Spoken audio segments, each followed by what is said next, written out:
This 1775 Bible shows that March is actually the first month of the year, and Sunday, yes, you heard right, is the first day of the week. Take a look. And so this right here is the Bible from 1775 telling us at the time that we used to have 13 months. The first month of the year is March. Look at all the way to the end, guys. There's 13 months. 13 months. First day of the week, Sunday. Second day, Monday. Look at that. Seventh day or Sabbath, Saturday. This is the proof right here. I've always been a curious soul, but not in the way you'd expect from scholars or historians. My explorations take place from the comfort of my own home, often late into the night, guided by the soft glow of my laptop screen. This is how I ended up watching a video by Mark Pyers on his channel Mark Inspires. What I discovered there sent me straight down a rabbit hole. Mark presented an old Bible from 1775, and it wasn't the antiquity of the book that caught my attention, it was the content. According to this Bible, the first month of the year is March, and each week begins on a Sunday. I paused the video. Sunday as the first day? March as the first month? That's not what any calendar I've ever hung on my wall has shown. The curiosity in me sparked. I wondered, if what I was looking at was true, why did everything change? Who decided to flip the script and shift the months around? And why does it feel like we might be out of step with the rhythm that was once so ingrained in our culture that it was worth printing in the good book itself? It was like finding a piece in a puzzle that I didn't know was missing. The more I thought about it, the more questions arose. What if the holidays we celebrate, the ones we've been told were based on ancient traditions, were actually aligned with a different rhythm, one dictated by this forgotten calendar? Take Christmas, for instance, often said to be a rebranding of pagan festivities. If we were following this old system, where would that leave December 25th? Would it hold the same meaning if it didn't coincide with the winter solstice as neatly as it does now? Could this alternative arrangement of time affect not just holidays, but our everyday lives? I'm not an academic with a wall of degrees, but that night, I felt a responsibility to learn more. There was a sense that by understanding the past, by peeling back the layers of changes and adaptations, I might find something essential. Something about how we connect with the universe, with each other, and how we find our place within the cycles that govern our existence. And so, I began a journey, one not through dusty library shelves or ancient ruins, but through the digital realm of information, armed with a newfound determination. I was ready to see where this old Bible's tale would lead me and what it might reveal about the world we think we know so well. Discovering that Sunday might actually be the starting point of the week necessitates a serious reconsideration of cultural and religious norms. It presents the startling idea that the day we traditionally dedicate to rest and religious observance could indeed be Saturday. Such a perspective carries weighty implications for contemporary religious customs, hinting that widespread practices might not align with this historical viewpoint. Astrologically, the impact of such a shift cannot be understated. Each day's energies are traditionally tied to a celestial body, which, according to astrological systems, can influence human affairs. Misalignment between our constructed week and this celestial ordering might disrupt the intended flow of cosmic energies into daily life. For adherents of astrology, this calls into question the very foundation of their practice, suggesting a need for a thorough reassessment of how days and their corresponding planetary energies are observed and honored. This raises the fundamental question: who was it that altered the configuration of our week, thereby altering the fabric of our lives? The catalyst for such a change is not immediately evident.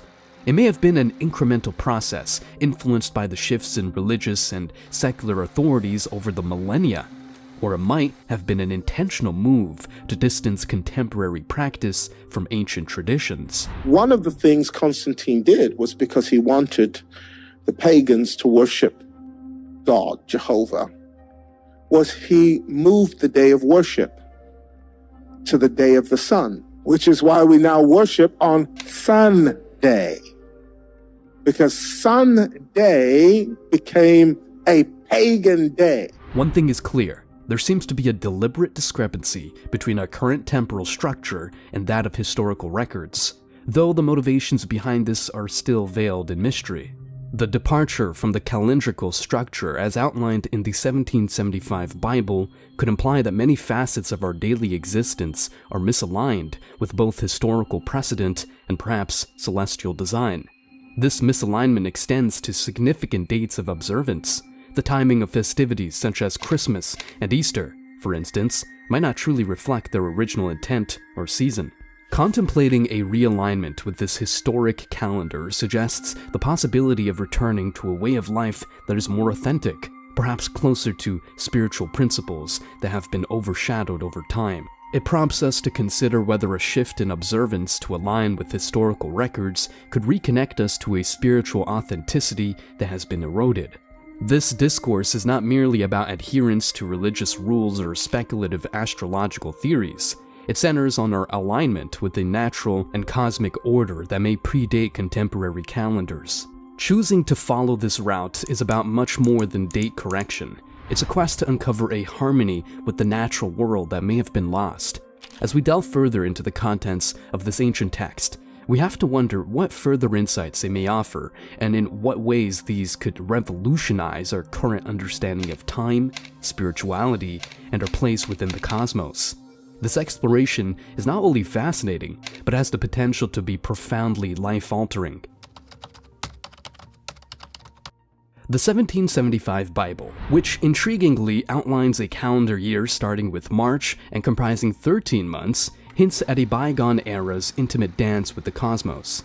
This historical artifact opens a window to explore how our ancestors perceived time and its connection to cosmic energy and planetary alignments. Historically, calendars were not just tools for marking days, they were intricately linked to the movements of celestial bodies. This relationship was seen in the meticulous attention early civilizations paid to the skies. The enigmatic Stonehenge is a prehistoric testament to this, aligned with the solstices, points in the year that mark the sun's most extreme positions in the sky. In the context of the 1775 Bible, the shifted calendar may point to a forgotten alignment with natural cycles. If March marked the new year, it coincided with the vernal equinox, a time of balance when day and night are of equal length, symbolizing renewal and rebirth in many cultures. This could suggest a time when people were more in tune with the rhythms of nature, aligning their lives with the equinoxes and solstices which were critical to agricultural societies. The choice of a 13-month calendar could also reflect a closer alignment with lunar cycles. Traditional lunar calendars, used by cultures like the Hebrews, based their months on the moon's phases, resulting in a year of 12 or 13 months to maintain synchronicity with the solar year. This system is rooted in the observable energy shifts that accompany the transition from one lunar phase to another, which ancient peoples believed influenced agricultural and human cycles.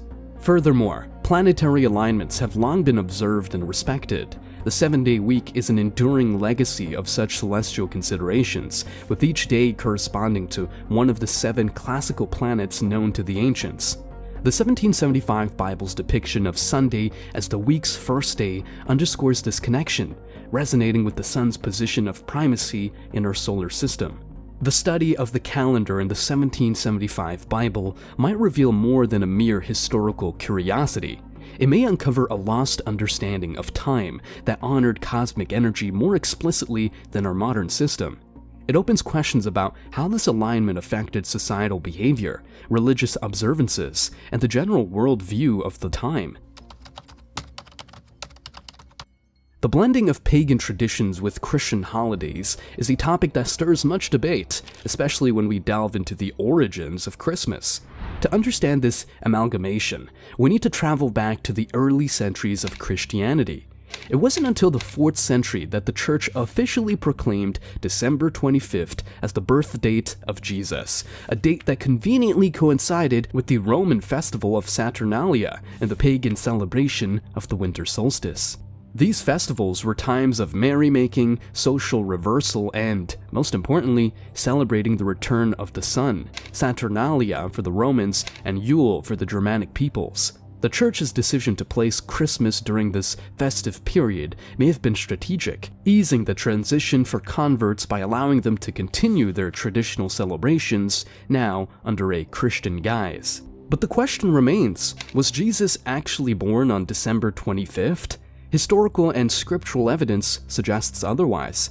The Bible does not specify a date for Christ's birth, and some scholars point to clues that indicate a spring birth. Shepherds tending to their flocks, which they did during lambing season, a time quite distant from the chill of December. Moreover, the choice of date for Easter, which follows the lunar cycle and the Jewish Passover, reflects a more astronomical and scripturally grounded approach to determining a significant Christian event. Why, then, did Christmas break from this pattern?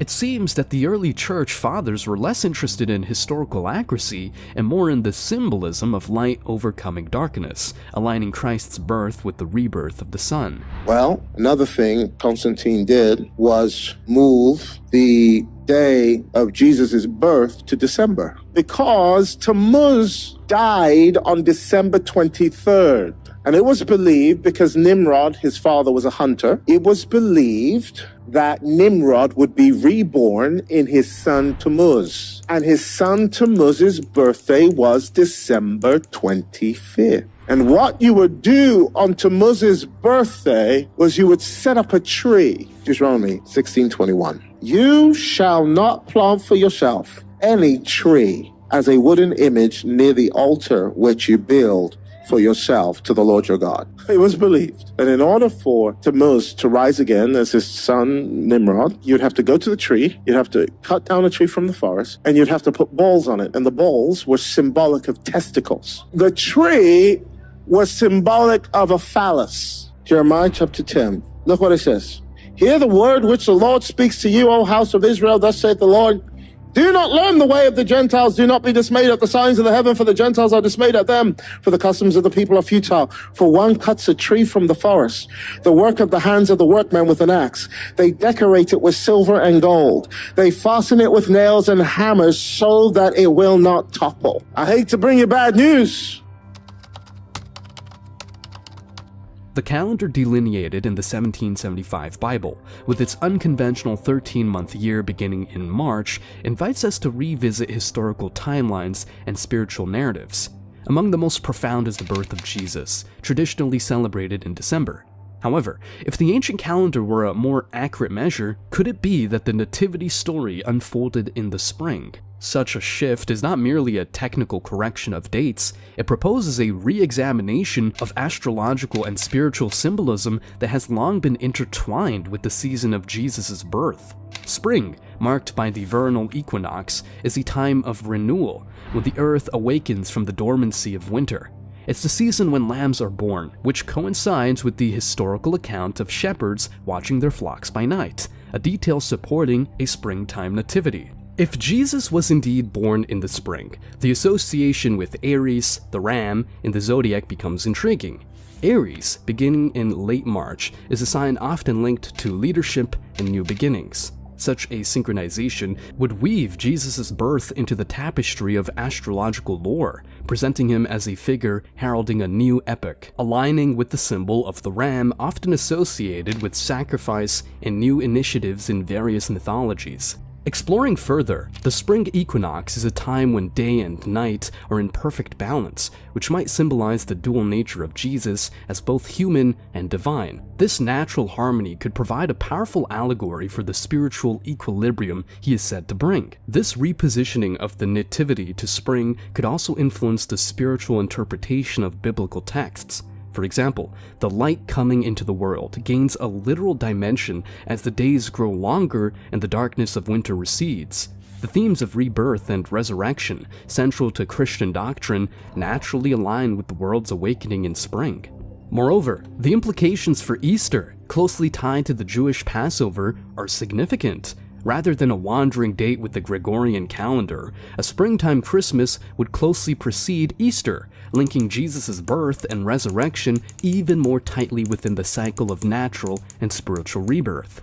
The hypothesis of a springtime nativity prompts a reevaluation of our understanding of one of Christianity's most sacred narratives. It invites believers and historians alike to ponder the relationship between celestial cycles and sacred events. Each potential revelation nudges us to consider how celestial events have been foundational in shaping our spiritual traditions and how they might continue to do so if viewed through the lens of a calendar that perhaps once more closely mirrored the cosmos.